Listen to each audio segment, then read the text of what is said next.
service I was hoping for. Bravo. You got Overwatch? On it. Alright. I'll draw the fire. You hit them when they aren't looking. Let's get some payback.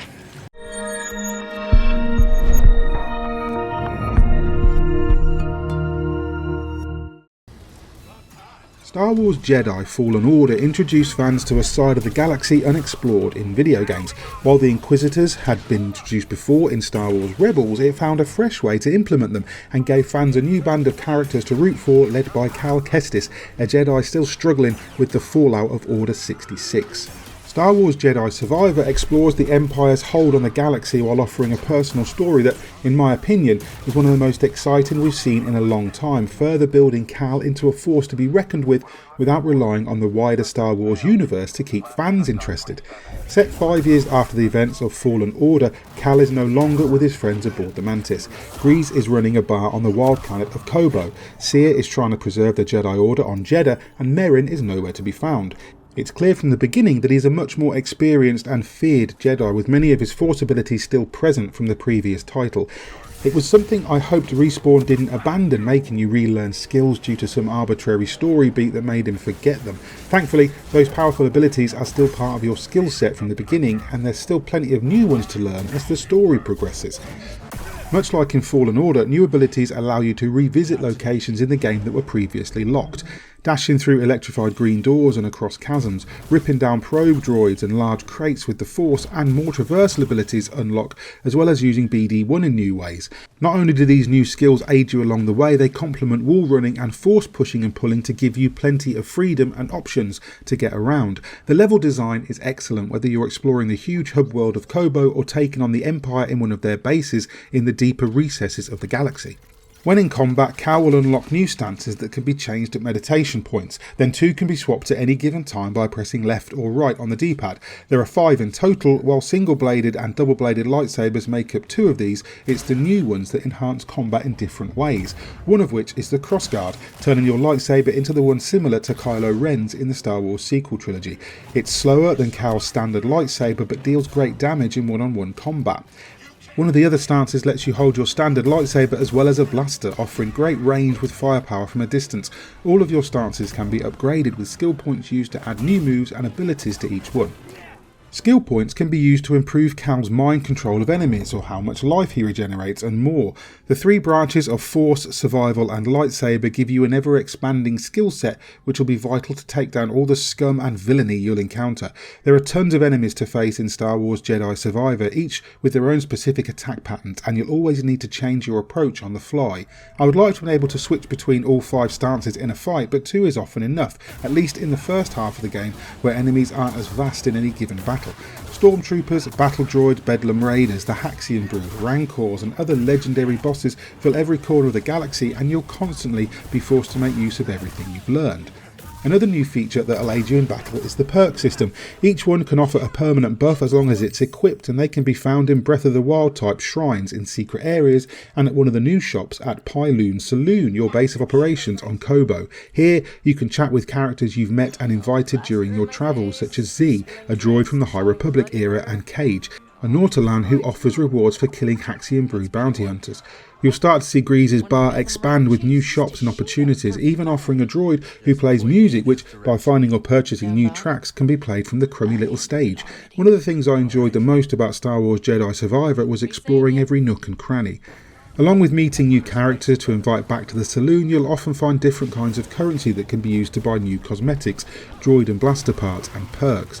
I headed off the beaten track multiple times to find secret boss battle or a new area that offered something I hadn't seen before, as well as some cool surprises and new seeds that I could plant in my very own roof garden on the Pyloon Saloon.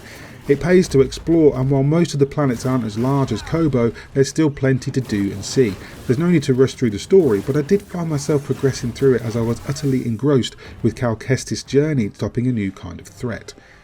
The Empire is obviously the biggest threat to the galaxy, but Respawn has managed to incorporate a relatively unexplored pocket of Star Wars history in Survivor that has only really been seen in the last 5 or so years of canon. The High Republic is an age that saw Jedis at the height of their power a few hundred years before the events of Episode 1, The Phantom Menace. When you're introduced to Z and the other characters from this era early on, it opens up much more of the lore of Star Wars for fans to enjoy, even if you have no idea what a Starlight Beacon is or who the Nihil are.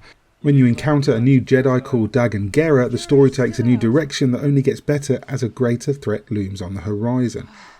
I didn't realise how much I cared about Cal, Grease, Seer or Merrin until the story takes an unexpected and shocking turn. By the time it was all over, I wanted more from them, and I hope that the wider Star Wars universe incorporates these characters, especially Cal Kestis, into new TV shows or even one of the recently announced movies. Like Ahsoka Tano and Kanan Jarrus, he's become a Jedi who has proven to be a fan favourite without the need to show his face in the Skywalker saga. With the Jedi Order no more after Order 66, he's upholding a new way of thinking for the Jedi, proving that old ideas and beliefs don't always equate to what's right or inherently good. After all, it got them nowhere in the Clone Wars, but I digress. Star Wars Jedi Survivor tells a fantastic story that grips you throughout. New characters like Boda Kuna are superbly written, and Respawn has made full use of creative freedom to bring in new places, characters and aliens while not relying on familiar faces to tell a powerful story that always nails the drama and action of the films and shows you already love in the universe. This new canonical tale has plenty of potential to be adapted in other ways, and I truly hope Lucasfilm is paying attention. The possibility of seeing all these characters pop up elsewhere is exciting, and even if they don't, this game has cemented their rightful place in canon. Along with some fantastic voice acting, the sound design is superb, whether it's the implementation of familiar sights and sounds of lightsabers whirring, or the incessant rambling of the B-1 battle droids, or the ambient noises of wildlife or ships flying overhead. Visually, it's stunning, especially in quality mode, with only a few texture issues when loading in or out of a cutscene. However, these will be addressed with a day one patch. There are some set pieces in Star Wars Jedi Survivor that left me speechless. Respawn's ambition is second to none, and to have such a huge game offer so much is a testament to the hard work put in to make this a worthy sequel to Fallen Order. Star Wars Jedi Survivor is going to make a lot of fans happy, whether you're unfamiliar with the wider Star Wars universe or not. Combat and traversal is sublime, and despite certain boss fights being as tough as Beskar nails, the satisfaction of taking down a legendary enemy feels euphoric. There's so much to do and see, with a story that grips you until the very end, never taking its foot off the gas and giving you all the thrills and excitement seen in some of the most highly regarded stories that fans already know and love. It's fair to say that Cal Kestis has become one of my favourite Jedis of all time. I just don't want to stop playing this game, and I'm sure many others will feel the same, and for that reason I'm going to score it a 9 out of 10.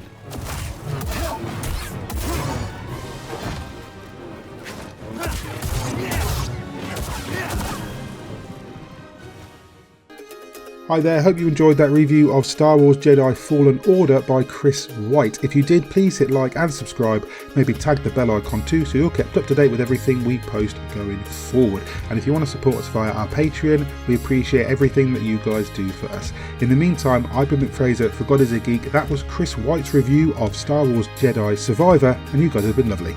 Bye.